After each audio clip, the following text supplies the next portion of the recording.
santa palabra, me presento delante de Él, presento mis pensamientos, mi corazón, que todo lo que se hable, que todo lo que se diga, que todo lo que se enseñe, sea guiado por el Señor. Amén. Hoy la palabra se llama el proceso de ser, el proceso del ser, el proceso del ser. Antes de que nosotros hagamos muchas cosas, porque hacemos bastante en el día, desde que nos levantamos hasta que nos acostamos, constantemente estamos haciendo muchas cosas, y todo lo que en nuestra vida nos parece de alguna manera importante, debemos de procurar es conocer nuestro ser antes de hacer. Podemos hacer muchas cosas, pero realmente lo más importante es el ser. Cuando Dios creó al hombre, Dios manifiesta la intención por la cual había creado. Y lo que lo hace diferente a todo lo que Él creó en ese momento, ¿sí? Y aún en todo lo que Él creó, aunque Él llamó la creación buena, había una diferencia entre lo que es el hombre y la creación. Y es que nosotros tenemos la imagen de Él. Y eso es lo que de alguna forma causa una distinción completa en lo que Él creó, en lo que Él estableció, porque Él nos hizo igual a Él, nos hizo con su misma imagen. Génesis 1, 28-29 indica o nos habla de la intención, porque Dios siempre tiene una intención, y la intención que Dios marcó fue: fructifiquen, multipliquen, llenen la tierra, subyúgala, señoreen en los peces del mar, en las aves de los cielos, en toda bestia que se mueva sobre la tierra. Eso fue la intención original por la cual Dios creó. Entonces Dios nos ve a nosotros y Dios siempre nos ha querido que nosotros gobernemos, que nosotros podamos señorear, que nosotros podamos de alguna manera cumplir porque dice: y les he dado semilla, y les he dado árbol que da fruto y que también da semilla. Entonces esto habla que Dios nos confió a Él su creación. Entonces creó todo, creó al hombre, pero en esa creación del hombre lo hace imagen de Él, ¿sí? Y después es como si lo que había formado lo coloca en todo lo que ya había creado. Y le dice: yo te doy esto para que tú te multipliques, para que tú fructifiques, para que tú señorees y para que tú esa semilla que yo te confío la empieces a regar por toda la tierra. Entonces eso es lo que nosotros debemos hacer. ¿Cuál es la intención original? ¿Cuál es nuestro diseño original? Todo es eso. Él nos quiere ver de esa forma. Pero lamentablemente ya conocemos la historia, Adán peca, por consiguiente hay unas consecuencias, ¿sí? Pero aunque se alteró en ese momento como tal lo que ocurrió con ese hombre, nunca se alteró el propósito, nunca se ha alterado la intención por la cual Él nos creó, siempre se ha permanecido. Lo que pasa es que el hombre en constantes y en diferentes ocasiones ha desobedecido, lo que hace que no llegue al propósito o que no llegue a cumplir la intención original, pero siempre ha estado la intención original. Lo que se perjudicó no fue la intención, lo que se perjudicó fue que el hombre no pudo llegar en ese momento, ¿sí? Entonces nosotros tenemos 100% la posibilidad de poder cumplir con ello. Ahora, vemos hombres que han llegado a unas posiciones grandes como presidentes, emperadores, ¿sí? Empresarios, personas que de alguna manera, si uno los ve, uno pudiera decir: no, esta persona tiene poder, o esta persona señorea, o esta persona. Pero muchas de las personas también a la medida de tener o de tomar decisiones, pues entonces ocupan algo, o sea, hacen algo que los quita de esa posición, porque tener posición en el mundo no es lo mismo que señorear para Dios. Yo puedo ocupar un rango muy alto en este país, o puede haber una persona grande que digamos que ya está en una posición muy alta, tanto empresarial, pero puede fracasar, no puede cumplir el propósito. Puede haber que esa persona no llegue al propósito, a la intención original, porque la intención es gobiernen, señoreen y multipliquen, pero cuando Él dio esa intención, Él la manifestó en un lugar específico para unas personas específicas que tenían la imagen de Él. Por consiguiente, lo que me garantiza el éxito en señorear y en multiplicar y en fructificar es que tenga la imagen de Él. De lo contrario, pueden haber gobernantes pero sentirse vacíos. Pueden haber personas que tengan un alto poder pero tomar decisiones que lleven a una nación a perderse. Entonces no se trata de tomar posiciones altas, sino de desde qué perspectiva yo la estoy asumiendo. Lo estoy asumiendo con una identidad en Cristo, con una imagen, porque eso es lo que va a hacer la diferencia con respecto a otros gobernantes. ¿Sí? Ahora, ¿qué compone nuestro ser? Porque la palabra se llama el proceso del ser. Y mencionaba, antes de hacer muchas cosas, debemos de primero ser. Y el ser se encuentra en nuestro interior. Primera de Tesalonicenses 5, del 23 al 24 dice, y que el mismo Dios de paz les santifique por completo, y que todo su ser, espíritu, alma y cuerpo, sea preservado, irreprensible, para la venida de nuestro Señor Jesucristo. Fiel es aquel que los llama, el cual también lo hará. Entonces, Pablo en este versículo nos está diciendo que el mismo Dios de paz los va a santificar. ¿Sí? Santificar, y dice santificar por completo. Es que funcionemos correctamente en todas las áreas de nuestra vida hasta que Él venga y nos encuentre como buenos administradores de lo que Él nos confió. Entonces, Dios ya nos confió algo en lo cual nosotros tenemos que fructificar, multiplicar o señorear, ¿sí? Pero dice, y yo los santificaré por completo en todo su ser. ¿Y qué compone el ser?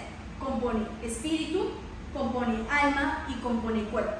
Son estas tres cosas que componen el ser: espíritu, alma y cuerpo.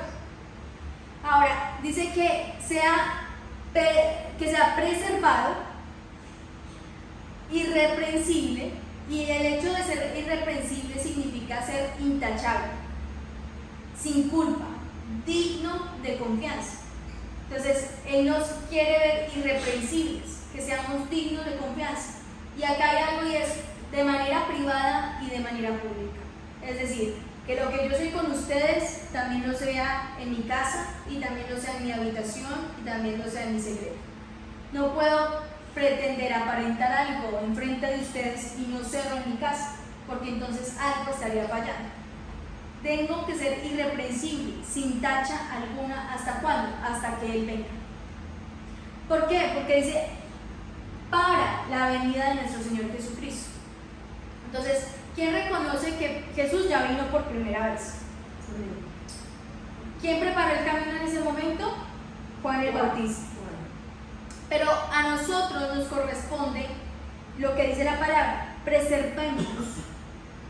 Él nos va a santificar en todo por completo. ¿En qué todo por completo? En todo nuestro ser, en espíritu, en alma y en cuerpo. Pero me corresponde a mí que esa santificación permanezca, se preserve, y se preserve irreprensiblemente, es decir, sin tacha, y de una forma en donde yo pueda multiplicar lo que Él me confió. Entonces, antes de hacer, porque sí tengo que hacer, pero antes de hacerlo tengo que saber qué hacer, porque todo esto tiene que ir sincronizado para que se preserve hasta que Él venga. Entonces, el hecho de que Él venga es una de las cosas que la iglesia debería de alegrarse. ¿Por qué? Porque vamos a vivir con Él eternamente, así como Adán tuvo la oportunidad en donde se paseaba por el huerto y lo podía ver cara a cara, también nosotros lo vamos a poder ver. Va a llegar un momento en donde confiamos y nos alegramos de que eso ocurrirá. Pero ¿qué tenemos que hacer? Permanecer para preservar, para intachablemente hasta que Él venga. ¿Sí? Entonces, ¿qué es como tal? Espiritual. Voy a hablar sobre estos tres áreas: espiritual, alma y cuerpo. Espiritual. Entonces, el ser humano es un ser que tiene espíritu. Y nuestro espíritu es el que debe estar en una constante comunión con el Espíritu de Dios. El hombre tiene un espíritu, Dios tiene un espíritu. No son iguales. El diseño original en la palabra menciona Génesis 2:7 y dice: entonces el Señor Dios formó al hombre del polvo de la tierra y sopló en su nariz aliento de vida y fue el hombre un ser viviente. Se nombran dos elementos, se nombra soplo y se nombra aliento. Por consiguiente, en el diseño original estaba el soplo con el aliento, involucrado el aliento, dos en uno. Es decir, Adán en Dios, Dios en Adán, soplo y aliento. Pero cuando este hombre desobedece, hay una fractura en estos dos. Entonces el soplo hace parte de Dios, es el espíritu de Dios, pero el aliento es el espíritu del hombre. Por consiguiente, si nosotros nos quedáramos sin respiración, entonces faltaría, nos moriríamos, ¿sí? Si nosotros algo nos pasara, por ejemplo, nos ahogáramos o estuviéramos ya a punto de perder el aliento, morimos físicamente. Este hombre, en la palabra se menciona que él vivió 930 años. Dice Génesis 5:5, dice: así que Adán murió cuando tenía 930 años. Pero la palabra en Génesis 2:17 dice: pero del árbol del conocimiento del bien y del mal no comerás, porque el día en que de él comieras ciertamente morirás. Y él comió, por consiguiente murió. Ahí fue donde hubo esa fractura entre el soplo y el aliento. Al comer el fruto, él desobedece, hay la fractura del soplo y del aliento. Queda con el aliento, queda viviendo físicamente, pero murió espiritualmente. Entonces, eso es lo que pasa muchas veces y pasa actualmente. Personas que vemos que están con el aliento, pero personas que no están con el soplo. ¿Y qué tenemos que llegar a hacer? Que tengamos el diseño original, que tengamos el soplo y que tengamos el aliento. Por consiguiente, si los dos están, entonces seremos uno con él y él uno con nosotros. Todo depende de quién, de nosotros. Porque Dios siempre ha querido, o el llamado eterno es a la comunión. Entonces, si Él quiere comunión, ahora la pregunta es: ¿yo también lo quiero? Porque depende de si yo quiero tener comunión para que por consiguiente pueda establecer una relación con Él y así pueda el soplo entrar en mi aliento y ser uno con Él. Pero entonces vemos que Él comió y murió espiritualmente, aunque físicamente dice la palabra que murió de 930 años. Entonces una persona puede vivir muchos años, pero solamente con el aliento, sin el soplo. Entonces el ser espiritual no se trata tanto de, ir a una iglesia o de congregarme o de levantarme a orar, eso hace parte de disciplinas espirituales, ¿sí? Pero no quiere decir que eso me haga ser espiritual. Entonces, ¿qué es lo que me hace ser espiritual? Y voy a leer esto, o por qué menciono estas cosas que eso no me hace ser espiritual. Mateo 7, del 22 al 23 dice: muchos me dirán en aquel día: Señor, Señor, ¿no profetizamos en tu nombre? Y en tu nombre echamos fuera demonios, y en tu nombre hicimos muchos milagros. Y entonces les declararé: nunca los conocí. Apartados de mí, hacedores de maldad. Esta palabra está profetizando el día. ¿Cuál día? El gran día en que Él va a volver. Ese día en que Él vuelva, va a haber de alguna manera una conversación con Jesús. Y algunas personas le van a decir: Señor, Señor, pero en tu nombre no hicimos. Escucha, no hicimos, porque no se trata de hacer, se trata de ser. Y Él les dice: nunca os conocí. Y antes les dice: hacedores de maldad. Luego, lo que ellos estaban haciendo no era bueno. Ellos dice: no profetizamos, profetizar no es bueno. Ahora, no echamos fuera demonios, o sea, es decir, liberaron a personas. Y después dice: y no hicimos muchos milagros. Muchos milagros, es decir, que personas fueron salvadas, sanadas, paralíticos levantados, hasta resurrecciones de pronto pudo haber. Todo eso hicieron estos hombres, pero aún así Jesús les dice: no los conozco, apártense de mí, y los llama malos. cuando lo que uno aparentemente puede decir, lo estaban haciendo bien, o eso es lo que uno pensaría que un ser espiritual o que una persona que es espiritual tenga estos frutos de sanar, profetizar, liberar, hacer milagros, pero eso no quiere decir que eso sea espiritual. ¿Por qué? Y la misma palabra nos dice, porque nunca los conocí. Entonces, ¿cuál debe ser nuestro objetivo? Que los conozca. Y solamente se puede establecer a través de una relación con Dios. No puedo pretender que Él me conozca si yo no me acerco a Él. Pudieron haber hecho muchas cosas por causa del don, porque el don es irrevocable. Tenían dones ministeriales, dones que fueron dados por el Espíritu, y en función del don pueden hacerlo. Pero nunca se determinaron a hacer una pausa y a, de alguna manera, como primero ser. Yo tengo que ser leal y fiel con Él. Yo tengo que ser una persona que lo ame y que lo honre. Yo tengo que ser una persona que desde mi interior pueda adorar, no solamente por cantar. Que yo desde mi interior pueda profetizar, no solamente hablando. Todo tiene que haber un fruto desde mi interior hasta mi exterior. Pero el establecerme en Él, para Él y con Él, es lo que va a marcar la diferencia de que en ese momento, cuando Él venga y nos toque de alguna manera estar frente a Él, no le digamos Señor, Señor, en tu nombre hicimos, sino que Él nos pueda llamar amigo y entre. Qué bonito es llegar a ese día y que Él nos nombre así, o que Él nos pueda reconocer, nos decir, ya sé lo que hiciste, entra, porque de eso se trata de que Él lo reconozca. Entonces, para que Él lo reconozca debe haber un ser, no muchas cosas que hacer, y la iglesia muchas veces se envuelve en cosas para hacer y está preocupada por las cosas del hacer y no se pausa o no tiene un cela o no tiene un tiempo en el cual diga, espera, hay que estar con Él. Entonces, ¿se necesitan retiros? Amén. ¿Se necesitan vigilias? También. ¿Se necesitan ayunos? También. ¿Oraciones? También. ¿Servicios? También. Si no, no estuviéramos aquí. Pero, ¿qué se necesita mayor? Una intimidad con Él. ¿Para qué? Para que Él nos pueda reconocer.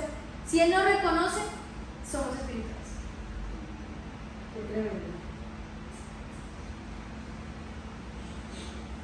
Ahora, Jeremías 29, 12, 13 dice, entonces ustedes me invocarán y vendrán a mí en oración y yo los escucharé.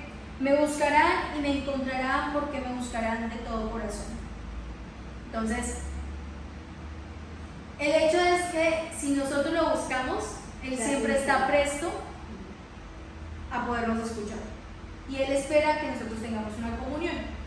Entonces, eso es lo que hace parte del conocimiento.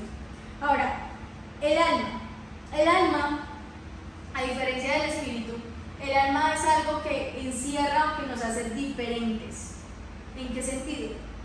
Que nos da la esencia, el carácter, y que cada uno de nosotros se comporte de una manera diferente, aunque seamos familia, aunque seamos hermanos, pero cada uno tiene una esencia, tiene un carácter, tiene una personalidad. Eso es el alma. Pero en el alma también se encuentran las emociones, también se encuentran los pensamientos, también de alguna manera se encuentran la voluntad y lo que nos hace ser el carácter, o lo que uno llama el carácter de la persona. Entonces, en el alma se encuentra.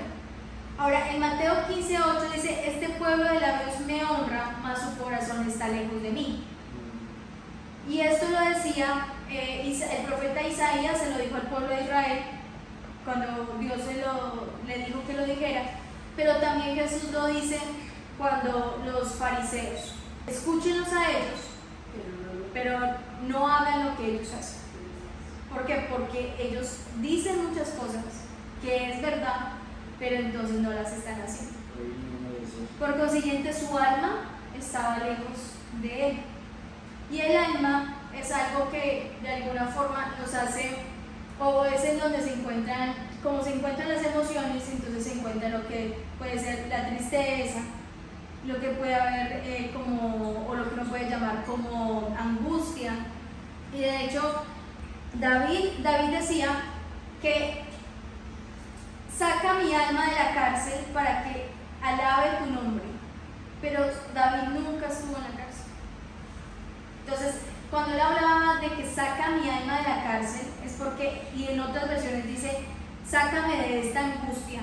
Quiere decir que cuando nosotros estamos en angustia, o que cuando nosotros nos encontramos en lo que uno comúnmente llama como estrés, o en muchas cosas que le quitan la paz, o sea, todo lo contrario a lo que sea paz, es porque el alma puede ser cautiva, o puede llegar a cautivarse, o puede llegar, porque cuando dice de la cárcel, y cuando habla de la cárcel, ¿qué quiere decir? Que estaba cautivo. Entonces saca mi alma de la cautividad para que yo te pueda alabar. Quiere decir que uno en medio de la angustia, y aunque uno puede adorar a Dios, es diferente la manera en que uno lo adora o la manera en que le llega la adoración a Él. Entonces todo eso habla del alma. Nuestro cuerpo es templo del Espíritu Santo que está en vosotros, el cual tenéis de Dios y que no sois vuestro. O sea, somos el templo del Espíritu Santo. El templo del Espíritu Santo, o bueno, una de las cosas que Dios creó cuando creó el Edén, o el Edén cuando fue creado para manifestar un lugar o una habitación en donde Él posara. De hecho, el Edén significa lugar de placer, en donde Adán tenía el placer de poder gozar de la presencia de Dios, ¿sí? Pero acá dice que nosotros somos el templo del Espíritu Santo. Por consiguiente, al ser templos, tenemos que revisar qué ingresa en nuestro cuerpo, qué puede ingresar y qué no ingresa. Cuando ellos comieron, dice que entró a ellos muerte. Muchas de las cosas que nosotros comemos puede entrar muerte. Eso nos puede enfermar, y la palabra lo menciona. Hay cosas que nosotros no debemos de comer porque nos traen daño, nos traen mal a nuestro cuerpo, y aún así nosotros comemos. Entonces, tanto con el espíritu, como el alma, como el cuerpo, tienen que ir en una sincronía. Y todo eso depende de quién, de nosotros, en nuestro dominio interno que podamos tener para poder cumplir realmente con ese dominio y con esas cosas que no debemos de comer, porque sabemos que nos hacen mal. Si sabemos que algo nos hace daño, deberíamos de no comer. Ahora, la palabra también dice, en Daniel 1:10 dice, Daniel se propuso no contaminarse con la comida y el vino del rey, y los resultados fue que tuvo inteligencia, y tuvo inteligencia para el conocimiento, para la revelación. Él no se contaminó, y eso le pudo haber causado de alguna manera la muerte, porque donde él se hubiera desnutrido, el rey lo hubiera podido mandar a matar.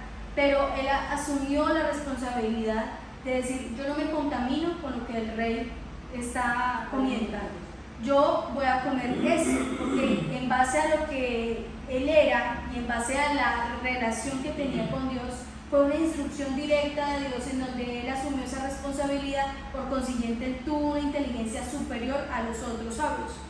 Entonces, ¿qué es lo que comemos que nos puede estar haciendo daño tanto para la capacidad en la cual nosotros nos podemos desempeñar?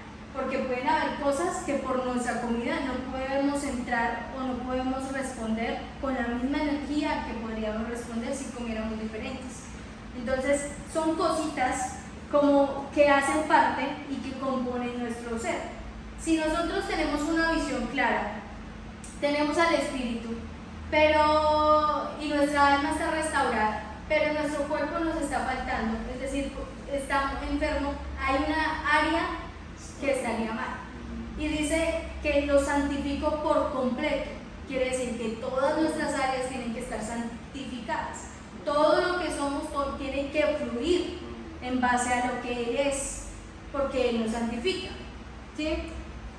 Entonces, esto es lo que hace parte también del cuerpo. Ahora, el cuerpo también lo compone la mente.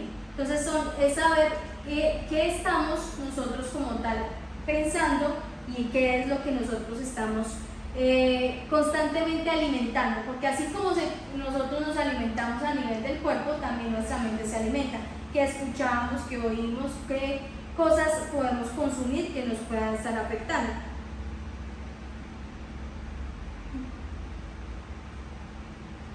Y uno de los ejemplos que traigo con respecto a esto que les acabo de contar, que les acabo de mencionar, es Moisés. Cuando Moisés es llamado, ¿sí? Este hombre primero tuvo que haber vivido un proceso, y él estaba en la casa del faraón, pero él no era egipcio, pero él pensaba que sí lo era. Él tenía la mejor educación porque él fue criado como un príncipe, pues él era el hijo de la hija del faraón, ¿sí?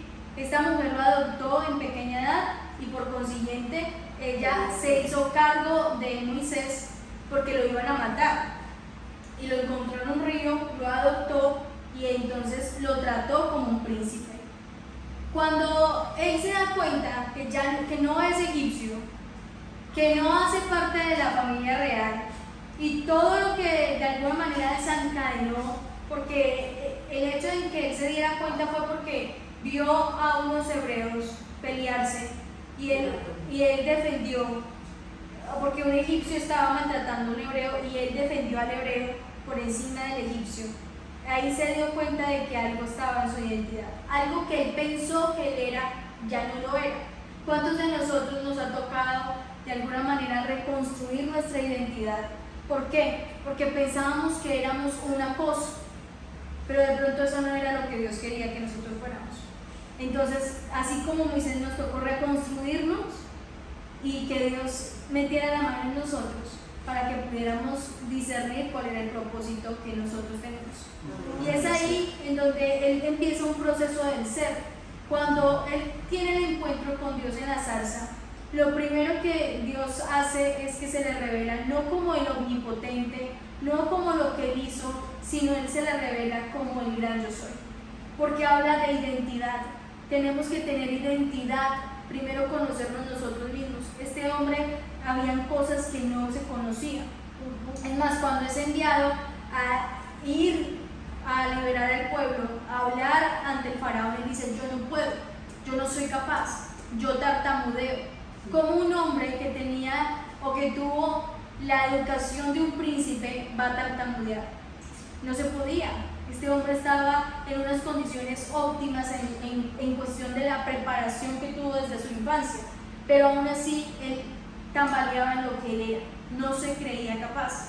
Y eso habla del ser, porque tenía que hacer eso que Dios les estaba diciendo, pero él no se creía capaz. Entonces este hombre requirió de tener un encuentro, de encontrarse también con él mismo, de obedecerle y de confiar en lo que Dios le estaba diciendo, simplemente con el hecho de que se le presentó y le envió y él fue. Eso habla de que le obedeció, pero no solamente que le obedeció, sino que confió. Para obedecerle fue porque él tuvo primero que confiar. Y lo otro es que tuvo que hacerse conocido ante Dios, porque él tuvo tiempos de relación e intimidad con Dios en el monte. Dice que él pasaba 40 días, que él pasaba tiempo, y que cuando él bajaba su rostro resplandecía, a tal punto que a la gente le tocaba hacer esto para que no pudieran, o sea, que no quedaran como cautivados por ese esplendor. Entonces hay cosas que nosotros pensamos que en él fue de pronto fácil, o cuando lo leemos fue como algo tan, pero tuvo que hacer estos pasos que estoy mencionando, en donde tuvo que tener un encuentro. Pero no solamente basta tener un encuentro, porque ¿cuántos de nosotros ya tuvimos un encuentro con Dios? Cuando Pablo tuvo un encuentro con Dios, ahí fue donde empezó el proceso del ser. Y después vemos a un Pablo luchando con él mismo, diciendo: lo que yo quiero hacer no hago. Entonces eso habla de que es un proceso, de pasar de un punto A pasar de un punto B, hasta que llegue completamente a hacer lo que tenía que hacer. Hebreos 3:2 dice: pues Jesús ha sido fiel a Dios, que lo nombró para este servicio, como también Moisés fue fiel en su servicio en toda la casa de Dios. Muchos ven a Moisés y dicen: no, es que Moisés es el libertador, claro, él liberó a un pueblo. Otros ven como un héroe, podríamos hablar de que Moisés no fue, pero la palabra dice que él fue fiel. Y también lo compara con Jesús. Dice: Jesús ha sido fiel en lo que se le dio. pero Moisés también fue fiel en toda la casa de Dios. Entonces, ¿qué necesitamos ser? Fieles a lo que Él nos dio. Porque cuando Él conoció lo que Dios le había mandado, eso fue lo que Él hizo: liberar a un pueblo y sacarlo de Egipto para llegar a una tierra prometida. Entonces, en eso se basa como tal el ser, de primero encontrarnos nosotros para luego decir y preguntarnos, ok, ya partiendo de lo que yo ya sé que soy, pues entonces, ¿qué me corresponde hacer? Y es ahí en donde el hacer va a restituir el tiempo que uno, por querer hacer muchas cosas, finalmente no hace ninguna, o si las hace mal o regular. Entonces, esto básicamente habla la palabra. Y ya para cerrar, Romanos 8:29 dice: a los que de antemano Dios había conocido, los destinó desde un principio a ser como su Hijo, para que su Hijo fuera el primero entre los muchos hermanos. Entonces, el propósito eterno de Dios es que nosotros también nos parezcamos a su Hijo, hagamos que su Hijo sea formado en nosotros, porque dice: a los que de antemano Dios había conocido. Entonces nosotros tenemos que ser conocidos ante Dios para que Él nos pueda tener en cuenta. Y luego segundo dice que ya los destinó, o sea, ya al ser conocidos yo sé que voy a tener una destinación o un destino en Dios. Y dice desde el principio, hacer como, ¿cuál es la medida perfecta? Ser como el Hijo de Dios, o sea, ser como Cristo. Si Cristo se forma en cada uno de nosotros, entonces ya tendríamos la predestinación, ya tendríamos el destino, ya hemos cumplido y acabado la buena batalla, porque con Él ya tendríamos una dirección clara de lo que teníamos que hacer. Entonces no fallaríamos en tantas cosas que de pronto pueden estar siendo piedra de tropiezo para nuestro avance y para lo que queremos llegar.